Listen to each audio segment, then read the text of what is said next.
এই যে বাংলা মাল আনলাম হাবিব বেডরুম থেকে। এই যে ফেভারিট কাঁচা আম। আচ্ছা আর কি? আচ্ছা তো এটা কি আছে? কাঁচা আম, কাঁচা আমের ডাউল। এই যে আমি করেছি এটা হলো আমার হেলাল আহমেদ রোহান গাছের, আমার গাছের নিজ গাছে না, কাঁচা আমের সাজা অনেক সুন্দর টাইট করে দিয়েছে আমার আম। একটা আনে তা এখন করতেছি কাঁচা জিনিস থাকছে না। এটা মনে হয় গরুর গোস নাকি? গরুর গোস।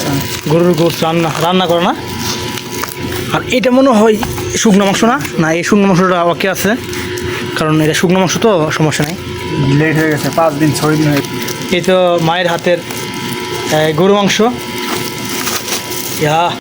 এই তো বাংলা চ্যাম্পিয়নশিপ। এই তো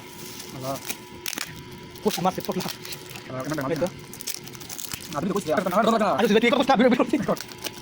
দেখুন বাংলাদেশের গরু মাংস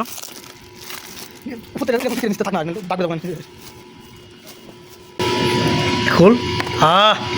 বাংলাদেশের গরু মাংস। আল্লাহ আলহামদুলিল্লাহ,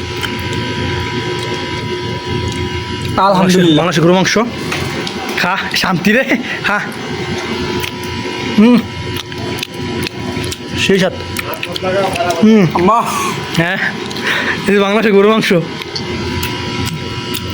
শান্তি। বাড়ির বাংলাদেশের রান্না। হ্যাঁ কই রান্না হয়েছে কম? কই যে তবে 1 বছর পরে আমার মা হাতে রান্না, বড় বলে 1 বছর পরে তো আমার মা রাতে নিজে গরু মাংস রে। এ রে গরু মাংস, ওরে কি রে মধু মধু।